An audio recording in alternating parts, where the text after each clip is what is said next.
warahmatullahi wabarakatuh. Waalaikumsalam warahmatullahi wabarakatuh. Jadi gimana kabarnya hari ini anak-anak? Baik. Sebelum kita memulai pembelajaran hari ini, alangkah lebih baiknya kita berdoa terlebih dahulu. Doa dimulai. Berdoa selesai. Ada yang tahu tidak hari ini kita mau belajar apa?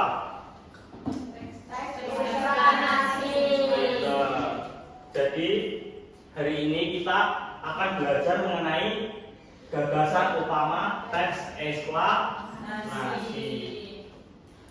Sebelumnya di minggu kemarin kita sudah belajar mengenai struktur teks eksplanasi. Jadi di hari ini kita akan belajar tentang gagasan utama teks eksplanasi. Untuk tujuan pembelajaran hari ini yaitu peserta didik mampu memahami informasi berupa gagasan atau pesan dari teks eksplanasi. Jadi nanti untuk penilaiannya anak-anak akan dibagi menjadi dua kelompok dan berdiskusi mengenai gagasan utama teks eksplanasi. Ini kok pada lemes semua apa belum sarapan anak-anak? Belum. Ya udah kalau gitu kita SBY terlebih dahulu. Bisa berdiri semuanya?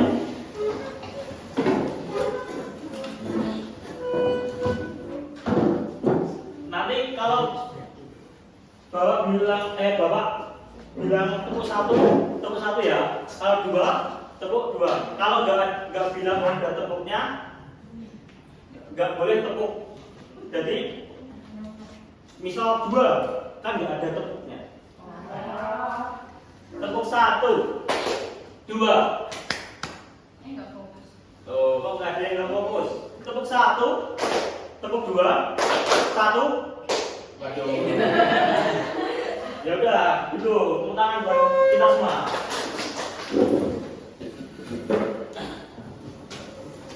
Jadi kita masuk ke materi. Gagasan utama teks eksplanasi bisa dibaca Mas Adit.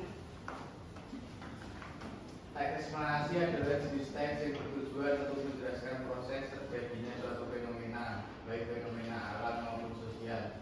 Teks ini menyajikan informasi berdasarkan fakta dan hitungan sebab akibat.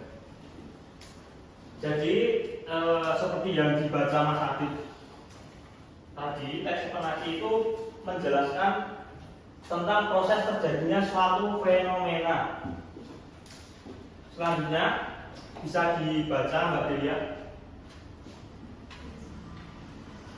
Gagasan utama dikenal sebagai ide pokok atau pikiran utama adalah inti atau pokok pikiran yang mendasari suatu paragraf atau teks secara keseluruhan. Dalam satu paragraf, gagasan utama biasanya terdapat dalam kalimat utama, meskipun terkadang tersirat.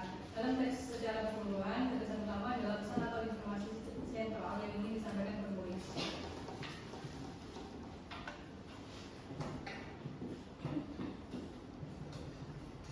Jadi gagasan utama dalam teks eksplanasi ini memiliki peran penting dalam menyampaikan inti dari penjelasan suatu fenomena. Kemudian ada cara-cara untuk menemukan gagasan utama dalam teks eksplanasi. Coba dibaca Mbak Rosa, dibaca yang bagian ini saja ya.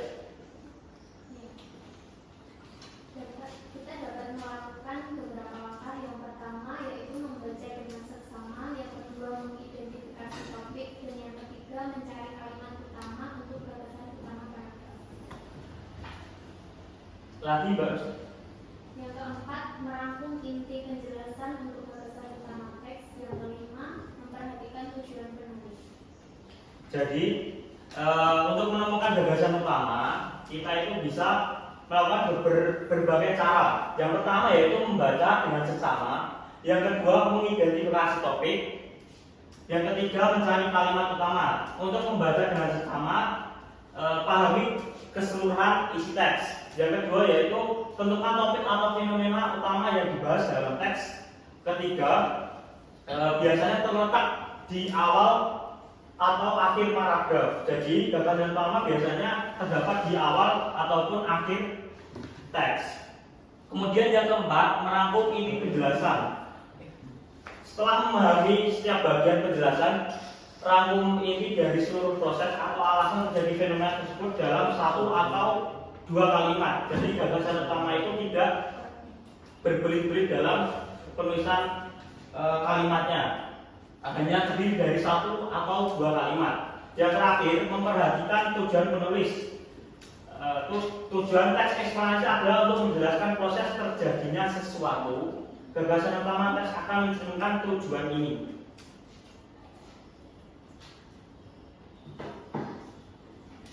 Kemudian, sebelum kita masuk untuk berdiskusi, ada pertanyaan? Ada Pak. Oke Mas Adit, pertanyaannya. Pertanyaannya, apa sih bedanya teks eksplanasi dengan teks berita? Tentu teks eksplanasi dan teks berita itu berbeda Mas Adit. Kalau teks berita itu menyampaikan peristiwa aktual yang benar terjadi dan bersifat faktual. Kalau teks eksplanasi menjelaskan proses atau fenomena. Contohnya itu seperti kalau contoh teks berita itu gempa bumi terjadi di Jawa Barat hari ini. Kalau teks eksplanasi itu judulnya seperti ini Mas Adit. Gempa bumi terjadi karena pergeseran lereng bumi.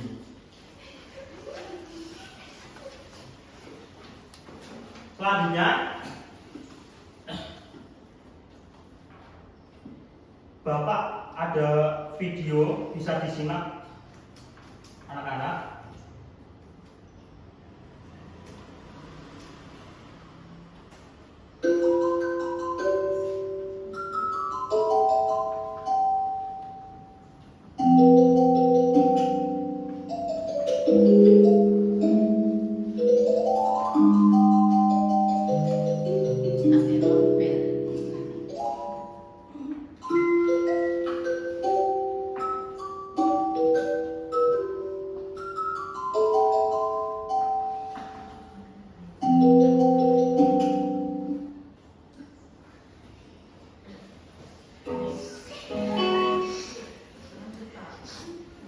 Ah, dari video tadi bisa ada yang bisa menyampaikan gagasan utamanya? Oke, Mbak Intan. Alasan yang satu sama dua video tersebut adalah gunung meletus adalah bencana alam yang terjadi akibat letusan gunung berapi yang dapat mengeluarkan lahar panas maupun lahar dingin. Tepuk tangan buat Mbak Intan. Ada lagi yang mau bertanya? Kalau tidak ada, Bapak beri pertanyaan. Anak-anak bisa membuat judul mengenai teks eksplanasi. Coba tanya satu-satu. Mas Adit coba. Proses terjadinya gunung meletus. Mbak Delia, Siklus air di bumi. Mbak Intan, Terjadinya angin dan faktor yang mempengaruhinya. Mbak Lulu, Proses fotosintesis pada tumbuhan. Mbak Rosa, Pembentukan awan di atmosfer. Mbak Salma, Daungan sampah dari luar menjadi sampah. Mbak Marlina. Proses terjadinya gempa bumi. Oke, tepuk tangan buat kita semua. Selanjutnya, Bapak akan membagi kelas ini menjadi dua kelompok. Kelompok satu di sebelah kanan, kelompok dua di sebelah kiri. Oke, bisa berkelompok semuanya.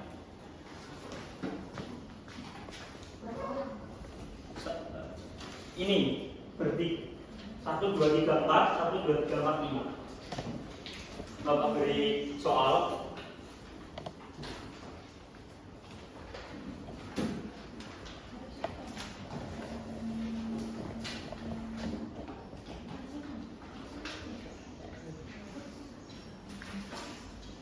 Bapak beri waktu 1 menit 30 detik buat anak-anak mencari gagasan utama dalam teks tersebut. Sudah.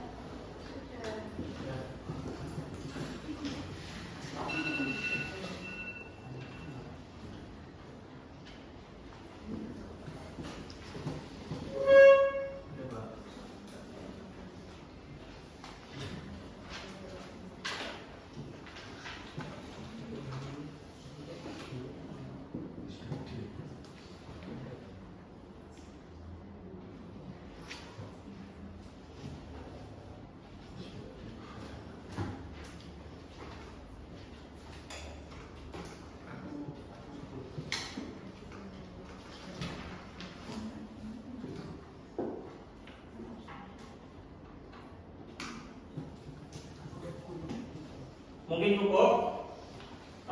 Untuk perwakilan berkelompok bisa maju ke depan. Kelompok 1 perwakilannya siapa? Berikan bisa maju ke depan.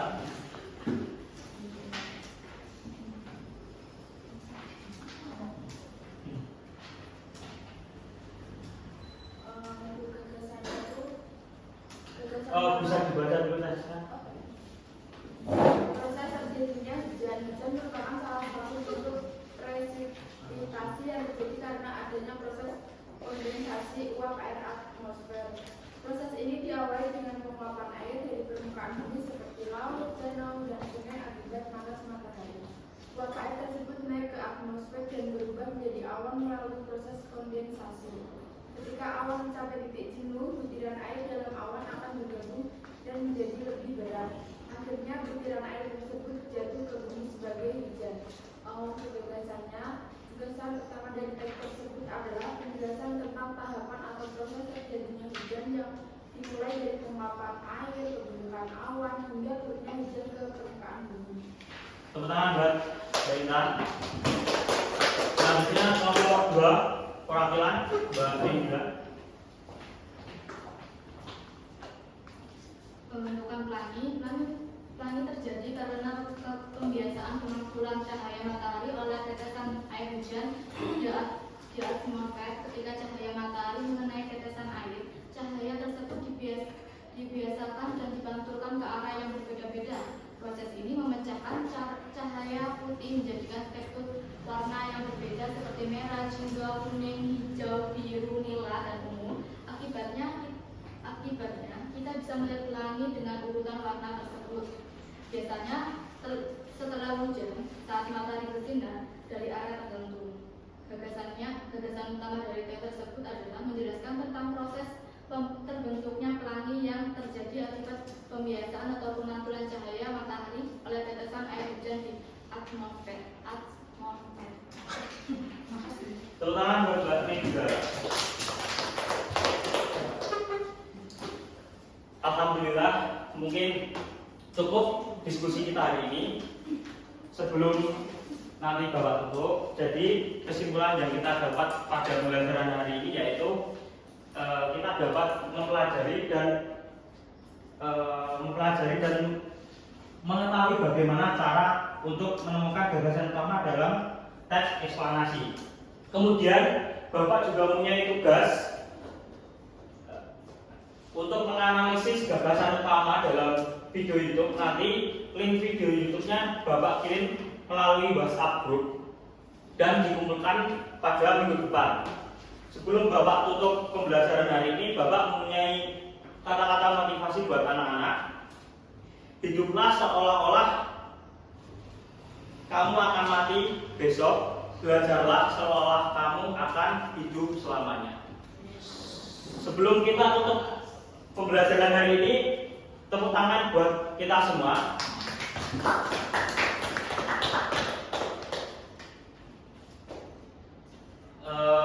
Alangkah lebih baiknya jika di awal tadi kita berdoa, mungkin diakhiri juga dengan berdoa. Berdoa mulai.